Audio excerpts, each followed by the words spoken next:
नमस्कार दोस्तों, banquet portal पे आपका स्वागत है। जैसा कि आप जानते हैं कि बैंकेट आपके लिए नई-नई सर्विसेज अपने पोर्टल पे ऐड करता रहता है और फीचर्स में एनहांसमेंट करता रहता है। तो उसी कड़ी में बैंकेट के पोर्टल पे कुछ नए एनहांसमेंट्स आए हैं, कुछ नई सर्विसेज ऐड हुई हैं, कुछ लिमिट्स में अपग्रेडेशन हुआ है। तो आज हम इस वीडियो में यही सब बातें करेंगे कि पिछले कुछ दिनों में रिसेंटली बैंकेट में क्या नया आया है। सबसे पहले तो हमारे बैंकेट के जितने भी कैश विड्रॉ सर्विस यूज करने वाले रिटेलर्स हैं, चाहे ईपीएस हो या मेट्रो एटीएम हो, उनकी शिकायत थी कि अभी तक 5 बैंक अकाउंट ही ऐड कर सकते थे। अब बैंकेट आपको 15 बैंक अकाउंट को सेटलमेंट के लिए ऐड करने की फैसिलिटी देता है। सो आप बिना किसी झंझट के, किसी परेशानी के आप 15 बैंक अकाउंट्स अपने बैंकेट सेटलमेंट अकाउंट के लिए ऐड कर सकते हैं। आपको अगर बैंकेट पोर्टल पे लॉगिन करने के बाद आप देखेंगे तो आपको थोड़ा सा चेंजेस दिखेगा। ओटीपी डाल दे हैं पहले। सो लॉगिन करने के बाद जैसा कि आप देख पा रहे हैं कि आपको आपका जो डैशबोर्ड है थोड़ा सा बदला हुआ नजर आ रहा है। अब आपको ए रेमिट की जगह पर डीएमटी के नाम से एक टैब दिख रहा है, जो कि आपका मनी ट्रांसफर के लिए टैब है। अब इसमें आपको पी रेमिट और ए रेमिट के नाम से दो मेनू दिख रहे हैं, सब मेनू दिख रहे हैं। ए रेमिट पहले की तरह ही, जैसे कि आपको मनी ट्रांसफर करना होता था, आपको वैसे ही ए रेमिट का ऑप्शन वही देता है। इसमें आपको एक सेंडर पे 50,000 तक मनी ट्रांसफर के लिमिट मिलती है। आप कोई नंबर डालेंगे, जितने भी आपके रजिस्टर्ड अकाउंट है वो दिख जाते हैं, जैसे कि देखा आपने। ऐसे ही आपको दूसरा एक और ऑप्शन दिया गया है, जिस पी रेमिट। इसमें आपको किसी भी सेंडर नंबर को रजिस्टर करने के लिए पहली बार उसको रजिस्टर करना पड़ता है। सो अगर पहले से कोई रजिस्ट्रेशन अगर है आपका कोई सेंडर ए रेमिट में, तो आपको दोबारा से उसे पे रेमिट में वन टाइम रजिस्ट्रेशन करना पड़ेगा। ये सिर्फ वन टाइम रजिस्ट्रेशन होता है, इसमें ओटीपी बेस्ड रजिस्ट्रेशन है। इसके लिए आप सिंपल उसका नाम और एड्रेस डाल दिया, जैसे आपने डेट ऑफ बर्थ ही पूछेगा आपसे। सो रेफरेंस के लिए आपको बिल्कुल सही डेट ऑफ बर्थ डालनी चाहिए। जैसा कि लिखा कि सेंडर ऐड करने के लिए एक ओटीपी आता है आपके पास में, वो ओटीपी उस नंबर पे आएगा जो का सेंडर मोबाइल नंबर है। वो ये वन टाइम एक्टिविटी है। सबमिट करते ही आपका सेंडर रजिस्टर हो गया। और जैसा कि आपने देखा कि इस सेंडर में ए रेमिट में ऑप्शन जितने भी बेनिफिशियरी ऐड थे वो सारे अपने आप से इसमें ऐड हो जाते हैं। सो आपको उस सेंडर मोबाइल पे सारे बेनिफिशियरी दोबारा ऐड करने की कोई जरूरत नहीं है। और इस पी रेमिट के द्वारा आपको जो मंथली लिमिट मिलती है एक सेंडर पे, वो 25,000 की मिल जाती है। यानी कि अब आपको टोटल ए रेमिट और पे रेमिट मिला करके 75,000 रुपए एक सेंडर पे मनी ट्रांसफर की सुविधा बैंकेट दे रहा है। सो एक पहला आपको अपडेट ये है। दूसरा अपडेट ये है कि अब एपीएस सर्विस में आपके पास cash withdrawal, balance enquiry, mini ATM, इनके साथ साथ आधार पे की सर्विस भी ऐड हो गई है। सो अब आपको बैंकेट आधार पे की सर्विस भी दे रहा है, जिसके थ्रू आप अपने कस्टमर से पेमेंट एक्सेप्ट कर सकते हैं। इसमें जो लिमिट्स हैं वो सिंपल बैंक के ऊपर डिपेंड करती हैं। जनरली 10,000 रुपए का ट्रांजेक्शन एक होता है। कुछ बैंक जैसे एसबीआई सिर्फ एक ट्रांजेक्शन अलाउ करता है आधार पे के लिए, ट्रांजेक्शन अलाउ करता है ईपीएस में। तो एडिशनली एक आधार पे से भी आप एसबीआई के कस्टमर्स को आधार पे के थ्रू ट्रांजेक्शन कर सकते हैं। इस सर्विस में ये चार्जेबल सर्विस है, जैसा कि पता है। इसमें आपको 0.3% प्लस जीएसटी का चार्ज लगता है पर ट्रांजेक्शन पे, जो कि इफेक्टिवली आपका 0.36% हो जाता है। इसमें सिंपल वही प्रोसेस है, जैसे कि आपको पता है आधार पे की सर्विस कैसे यूज की जाती है। नेक्स्ट सर्विस आपको जो ऐड हुई है वो है cash deposit service. ICICI bank के अकाउंट होल्डर्स के लिए आप कैश डिपॉजिट की सर्विस भी दे सकते हैं।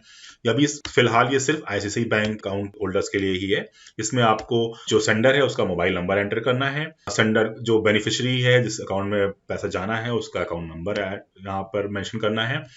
जो अमाउंट आपको डिपॉजिट करना है उस अकाउंट में वो मेंशन करना है। उसके बाद आपको टीएनसी में एक्सेप्ट करना है और इनिशिएट कर देना है। ये पैसा आपके बैंकेट वॉलेट से डिडक्ट होता है और जो सेंडर मोबाइल नंबर है, इनिशिएट करते ही आपको एक ओटीपी आता है। वो ओटीपी आपके सेंडर मोबाइल नंबर पे आता है। ये मोबाइल नंबर सेंडर का मोबाइल नंबर होता है। जरूरी नहीं है कि जो कैश जिसका अकाउंट है उसका ही मोबाइल नंबर आपको डालना है। जो पैसा जमा करने आया है उसका मोबाइल नंबर होता है, उस पे ओटीपी आता है। इट्स कंफर्मेशन कि उसने पैसा जमा किया है, इसलिए ओटीपी आया है। तो सबमिट करते ही ये पैसा कट करके सीधे उस अकाउंट में चला जाता है। सो इस तरह से आपके पास में अब एपीएस में आधार पे और कैश डिपॉजिट की सर्विस भी एडिशनली आपको मिल गई है। कैश डिपॉजिट सर्विस में आपको कमीशन मिलता है। इसमें मैक्सिमम 6.57 रुपीज तक का कमीशन मिलता है। अच्छा, इसके साथ ही अब आपको, जैसा कि आप देख पा रहे हैं कि रिचार्ज में बहुत लोगों की शिकायत थी कि मोबाइल के रिचार्ज में किसी भी ऑपरेटर के प्लान्स शो नहीं करता था। तो अब आप कोई भी जो आपका ऑपरेटर है उसे कौन कौन से प्लान्स हैं उसमें अवेलेबल हैं, किस प्लान में कितना उसे बेनिफिट मिलने वाला है, ये आपको दिख जाएगा यहाँ पे ब्राउज प्लान के थ्रू। तो आप जैसे ही आप कोई ऑपरेटर सेलेक्ट करेंगे उसके बाद में उसका मोबाइल नंबर डालेंगे, ब्राउज प्लान का ऑप्शन देखिए आपको दिख रहा है नया, यहाँ पे क्लिक करेंगे तो सबसे पहले पूछेगा मोबाइल नंबर डालिए। अब आपको ब्राउज प्लान उस मोबाइल नंबर पे जितने भी प्लान होंगे, जोन सेलेक्ट करने के लिए बोल रहा है, कभी कभी जोन ऑटोमेटिकली सिलेक्ट नहीं कर पाता है, तो आपको बताना पड़ेगा कि किस जोन का ये मोबाइल नंबर है। उस जोन के सारे प्लान उस मोबाइल पे नंबर पे जो अवेलेबल होंगे वो दिखा देगा। स्पेशल रिचार्ज कितने दिखा रहा है, टॉपअप है, टॉपअप में क्या क्या प्लान है, कितने क्या वैलिडिटी मिल रही, क्या उसमें क्या प्लान बेनिफिट्स मिल रहे हैं, सारा दिखाता है।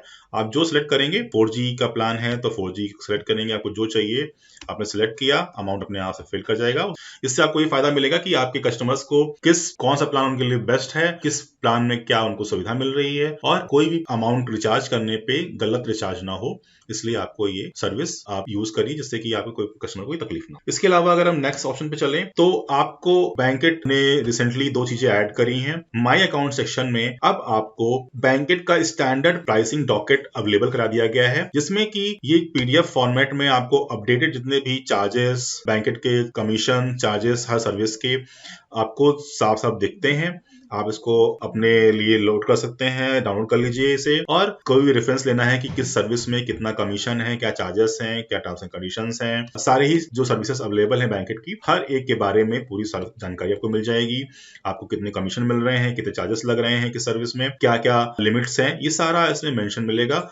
अब आपको किसी से पूछने की और कहीं पे इधर उधर जानकारी लेने की जरूरत नहीं है, सारी जानकारी आपके बैंकेट पोर्टल पे अवेलेबल है। अगर इसके अलावा देखें तो दूसरी जो चीज ऐड की गई है वो है TDS एग्जम्पशन सर्टिफिकेट। बैंकेट के बहुत सारे रिटेलर्स की शिकायत होती है कि उनको बैंक कैश विड्रॉल की सर्विस देने के लिए बैंक में जाते हैं तो उनसे उनका TDS कटने लगता है, जो कि अर्बन एरियाज में 1 करोड़ से ज्यादा साल का और रूरल एरियाज में 20 लाख से ज्यादा विड्रॉल करने पे बैंक काटता है 2% तक का TDS। उसको एग्जम्पशन देने के लिए एक TDS एग्जम्पशन सर्टिफिकेट दिया गया है। इस सर्टिफिकेट को आप डाउनलोड कर सकते हैं। इसमें सारी जानकारी आपको दी जाती है कि किस तरह का एग्जम्पशन आपको मिला है। ये सर्टिफिकेट आपको ले जाकर के बैंक में सबमिट करना है, जिससे कि बैंक आपको TDS को जो डिडक्ट करते हैं उसमें एग्जम्पशन दे देगा एज पर guidelines and regulations of RBI। इसके अलावा बैंकेट आपको पता ही है कि लोन की सर्विस देता है, सो आपको बैंकेट ये सलाह देता है कि अपने आप को एक्टिव रखिए, ट्रांजेक्शन करते रहिए, जिससे कि आप लोन के लिए एलिजिबल हो सके। और अगर आपको अपने बिजनेस के लिए बिजनेस लोन चाहिए, कोलेटरल फ्री लोन, तो आप उसके लिए एलिजिबल हो सकेंगे। उसके लिए सिंपल शर्त ये है कि आप बैंक के साथ बिजनेस करते रहिए, आप अपने बिजनेस को रेगुलर करिए, और कोई भी आपको इसके अलावा कोई और सहायता चाहिए, कोई भी जानकारी चाहिए, तो आप हमारे कस्टमर केयर नंबर पे भी फोन कर सकते हैं। धन्यवाद।